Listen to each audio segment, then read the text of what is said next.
ఈరోజు మనం వినబోయేది కత్తి పట్టి యుద్ధం చేసిన వీరుడి కథ కాదు, కలం పట్టి అక్షరాలనే తూటాలతో ఆనాటి రజాకార్ల గుండెల్లో రైలు పరిగెత్తించిన ధీరుడి కథ. నరరూప రాక్షసుడైన రజాకార్ల నాయకుడు కాసిం రజ్వీ దురక్రమాల గురించి తెలియజెప్పిన వీరుడి కథ. ప్రభుత్వానికి వ్యతిరేకంగా రాయడానికి ఏ పత్రిక సాధించేది కాదు. అలాంటి కాలంలో ఇమ్రోజ్ పత్రిక ద్వారా వారి అరాచకత్వాలను తెలియజెప్పిన వీరుడి కథ. అతనే మన షోయబుల్లా ఖాన్. ఆ రోజుల్లో హబీబుల్లా ఖాన్ మాన్కోట స్టేషన్లో ఇన్స్పెక్టర్గా పనిచేసేవాడు. ఒకరోజు బాపూజీ విజయవాడ వెళ్తున్నాడు. అదే రోజు హబీబుల్లా ఖాన్ బాపూజీని చాలా దగ్గరగా చూశాడు. బాపూజీ కూడా హబీబుల్లా ఖాన్ని తదేక దృష్టితో చూశాడు. ఆ సమయంలో హబీబుల్లా ఖాన్ బాపూజీకి మనస్ఫూర్తిగా నమస్కరించుకున్నాడు. దాని తర్వాత హబీబుల్లా ఖాన్కి ఒక కొడుకు పుట్టాడని వార్త తెలిసింది. అతనికి గాంధీ పోలికలే వచ్చా అనుకుంటాడు. అతనికి షోయబుల్లా ఖాన్ అనే పేరు కూడా పెడతారు. తిరిగి పెద్దయ్యాక షోయబుల్లా ఖాన్ తాజ్వీ అనే ఉర్దూ పత్రికలో రజాకార్ల అరాచకత్వాల గురించి తెలియజెప్తాడు. అది సహించక ఆనాటి ప్రభుత్వం ఆ కాగితాన్ని నిలిపివేసింది. దాని తర్వాత షోయబుల్లా ఖాన్ దేశీ ఉర్దూ పత్రిక లేదని చాలా బాధపడ్డాడు. దాని తర్వాత ఇమ్రోజ్ పత్రికను ప్రారంభించి వారి అరాచకత్వాల గురించి తెలియజెప్తాడు. అది సహించక ఆనాటి ప్రభుత్వం కాగితాన్ని నిలిపివేస్తుంది.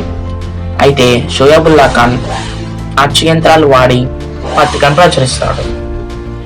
ఒకరోజు బాపూజీ చనిపోయాడన్న వార్త తెలిసి ఇంటికి వచ్చి ఏడుస్తాడు షోయబుల్లా ఖాన్. అది చూసి వాళ్ళమ్మ, నాయన ఎందుకు ఏడుస్తున్నావు? అతను దేశ సేవలో చనిపోయాడు కదా, మనం గర్వపడాలి అని చెప్తుంది.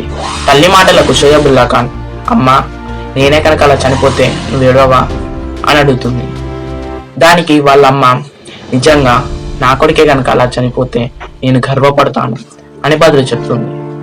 దాని తర్వాత కాసిం రజ్వీ షోయబుల్లా ఖాన్ రజాకార్ల అరాచకత్వాల గురించి రాస్తున్నాడని తెలిసి రజాకార్లతో హిందూ అయినా ముస్లిం అయినా మనకెదురు తిరిగిన వారు 2 చేతులు నరికివేయండి అని ఉత్తర్వులు జారీ చేస్తారు. దాని తర్వాత షోయబుల్లా ఖాన్ కు ఎన్నో బెదిరింపు లేఖలు వస్తాయి. దాంట్లో ఒకటి, నువ్వన్న గాంధీ కొడుకువా, నీటొక్క చీల్చేస్తా అని ఉంటుంది. అది చూసి వాళ్ళ మిత్రులు జాగ్రత్తగా ఉండమని హెచ్చరిస్తారు. అదే రోజు రాత్రి అతని ఇంటికి వెళ్లే దారిలో కాపుగాచి అతని మీదికి రజాకార్లు తుపాకులతో దాడి చేస్తారు. ఇది చూసి వాళ్ళ బామ్మార్తి అరుస్తాడు. అప్పుడు వచ్చిన వారిలో ఒకరు, ఏ చెయ్యి కాసిం రజ్వీ దురక్రమాల గురించి చెప్పిందో, ఏ చెయ్యి ఇమ్రోజ్ పత్రిక ప్రారంభించిందో, పరిచయం చేసిందో ఆ 2 చేతులను నరికివేయండి అని అతను 2 చేతులు నరికివేస్తాడు. రక్తకుమారులో ఉన్న షోయబుల్లా ఖాన్ చూసి అతని భార్య, వారి ఇంతటి ఘోరం చేసినప్పుడు మీరెందుకు అరవలేదు అని అడుగుతుంది.